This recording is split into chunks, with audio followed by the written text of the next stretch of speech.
ఈరోజు మనం ఒక కొత్త రెసిపీదా చూడపోతాము.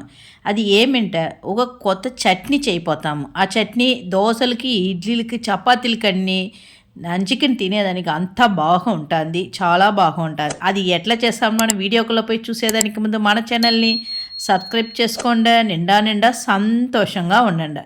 రాండా వీడియోకి పోతామా? ఈ చట్నీ చేసేదానికి కాశ్మీర్ చిల్లీ నేను ఒక 10 ఎత్తుకుని ఉంటాను. ఇది బౌల్లో వేసుకునేసి బాగా ఉడికిన నీళ్ళని దాంట్లో పోసుకుంటాం. ఆ నీళ్ళని ఆ కాశ్మీర్ చిల్లీ బాగా నానవాల. మరో ఒక వెల్లుల్లిపాయలు ఎత్తుకునేసి దాన్ని ఒలిచి పెట్టుకుంటా. ఎర్ర వెల్లిగడ్డ ఒకటి మట్ట తీసుకుంటా. దాని చిన్న చిన్న ముక్కలుగా కట్ చేసి పెట్టుకునేస్తాం. ఇప్పుడు ఇదన్నీ రెడీ చేసేదాని లోపల ఆ కాశ్మీర్ చిల్లీ బాగా నాని ఉంటుంది ఉడుకు నీళ్ళ. దాని కొంచెం ఆరపెట్టి మిక్సీ జార్లో చేసి ఇది బాగా నైస్గా పేస్ట్ మారి రన్ చేసుకుంటా. ఈ పేస్ట్ని ఒక బౌల్లో ఎత్తి పెట్టుకుని అదే మిక్సీ జార్లో ఈ కొత్తమల్లి ఆకు ఉంది కదా, దాంట్లో ఆకునన్నీ ఎత్తేసి ఆ కాడని మట్టం చిన్న చిన్న ముక్కలుగా కట్ చేసి దాని మిక్సీ జార్లో చేర్చుకోవాలి. మరో ఎత్తి పెట్టిన ఆనియన్ దాన్ని కట్ చేసి ఉంటాము, అది వెల్లుల్లిపాయలు అన్నీ చేరి మిక్సీ జార్లో చేర్చుకునేసి దీనిని నైస్గా పేస్ట్ మారి రన్ చేసి ఎత్తి పెట్టుకుంటాం. స్టవ్ ఆన్ చేసి ఒక కడాయి పెట్టి దాంట్లో ఆయిల్ చేర్చుకునేసి జీలకర్ర, ఆవాలు, ఉద్దిపప్పు అన్నీ వేసుకునేసి అది బాగా చిట్లిన వనక మనం గ్రైండ్ చేసి ఉండే ఆ పేస్ట్ని వేసుకోవాలి. కొంచెం కరివేపాకు ఉంటాను చేర్చుకోవచ్చు. ఇది వేసి ఇది ఇప్పుడు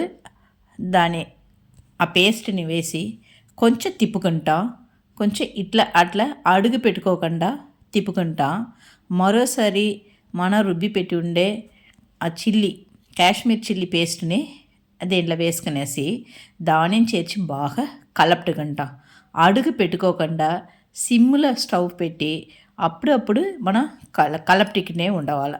ఇప్పుడు నూనె దాంట్లో ఉండి వచ్చే వరకు గట్టి వరకు కలపటవాల.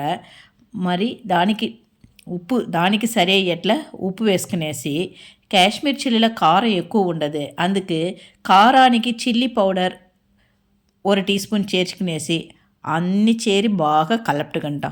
ఈ కలపటినామంట ఈ చట్నీ దోశకి, ఇడ్లీకి అద్దుకుని తినేప్పుడు చాలా బాగుంది. అందరూ నచ్చింది తినేసి గాలి అయిపోతుంది. ఎంత చేసి పెట్టుంటానో గాలి అయిపోతుంది. కడసిగా కొంచెం కొత్తమల్లిని దానిపైకి వేసేసి కలపటి దీన్ని దింపుకునేసి ఆరపెట్టి ఒక బౌల్లో ఎత్తుకునేసా. ఈ చట్నీ వచ్చి బయటనే పెట్టినామంట 15 డేస్కు ఫ్రిడ్జ్లో పెట్టినామంట 1 మంత్ వరకు కూడా ఇది చెడగండా బాగానే ఉంటుంది. ఒక దోశ వైటి పోసుకునేసి ఆ దోశ పైకి ఈ చట్నీని ఇది స్ప్రెడ్ చేసి తిన్నామంట అంత బాగుంటుంది. చాలా చాలా బాగుంటుంది. ఈ రెసిపీని మీరు ట్రై చేసేసి మీ ఇంట్లో చేసి చూసేసి ఎంజాయ్ చేయండి. మీరందరూ సంతోషంగా ఉండండి. ఈ చట్నీ మీకు పెట్టి ఉంటా. మా ఛానల్ని సబ్స్క్రైబ్ చేసుకోండి. మీకు తెలిసిన వాళ్ళు మీ ఫ్రెండ్స్ అండ్ ఫ్యామిలీ అందరికీ షేర్ చేయండి. Okay friends, thanks for watching.